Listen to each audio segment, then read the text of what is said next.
Maybe someone in your family has lost their job and there's not enough money to go around.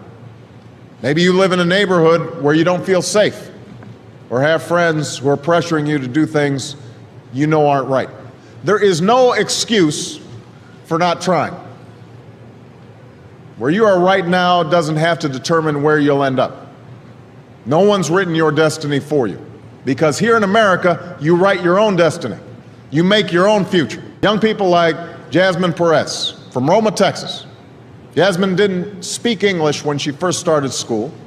Neither of her parents had gone to college, but she worked hard, earned good grades, and got a scholarship to Brown University, as now in graduate school studying public health, on her way to becoming Dr.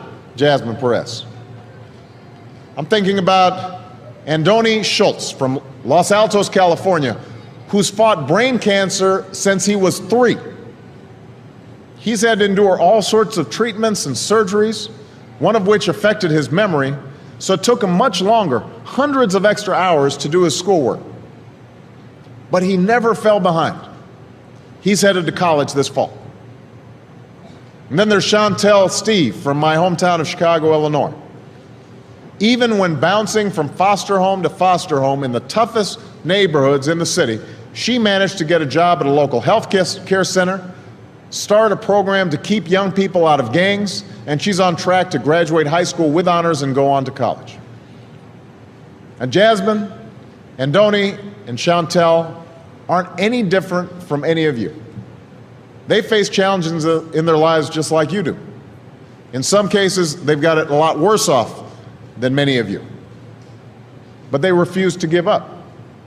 They chose to take responsibility for their lives, for their education, and set goals for themselves. And even when you're struggling, even when you're discouraged, and you feel like other people have given up on you, don't ever give up on yourself. Don't be afraid to ask questions.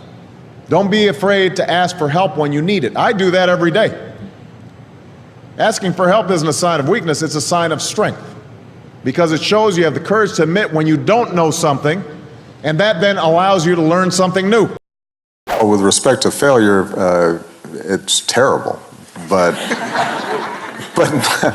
necessary. If you are going to try something hard, if you're putting yourself out there in some way, there are going to be times where you screw up or you don't succeed.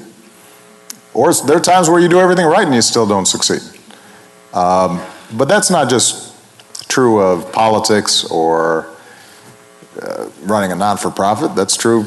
Some of you talked about being entrepreneurial. If you're starting a clothing line, that's a cutthroat business. I'm sure I have every confidence, Ayana, that you're going to succeed at some point, but you'll go through some failures.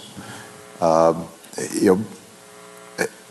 I think that the most important thing, and this is a little bit of a cliche, but sometimes cliches are true, is to learn from those failures and to have a sense of resilience and be able to examine what is it that I did not succeed at, why didn't I succeed, and what do I need to do better. If you're focused on giving of yourself to accomplish something, then even when you fail at a particular objective, you're still succeeding in learning about how you can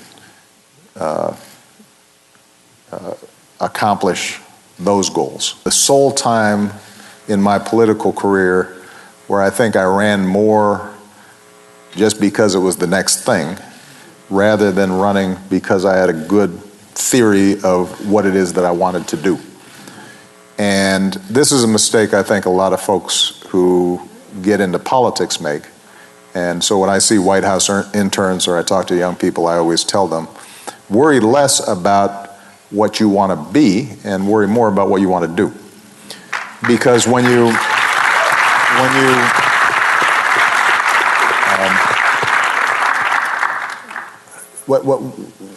more concerned with, I want to be a congressman, or I want to be a senator, or I want to be rich, then, some people may succeed in chasing that goal, but when they get there, they don't know what to do with it. And if they don't get there, they don't have anything to show for it. But if you're worrying about, I want to improve education in low-income neighborhoods, or I want to deal with climate change and help save the planet, then whatever you're doing in pursuit of that goal, in and of itself is going to be worthwhile. And it's going to teach you things, and it's going to put you in a position to have an impact. And then if it turns out as a result that you also end up being successful in politics or whatever thing you're pursuing, then so much the better. The most successful business people that I know, Bill Gates didn't start off saying, I want to be the richest man in the world. He started off saying to himself, I really think these computers are cool, and I want to write cool software. That's what he wanted to do. Worked out well for him.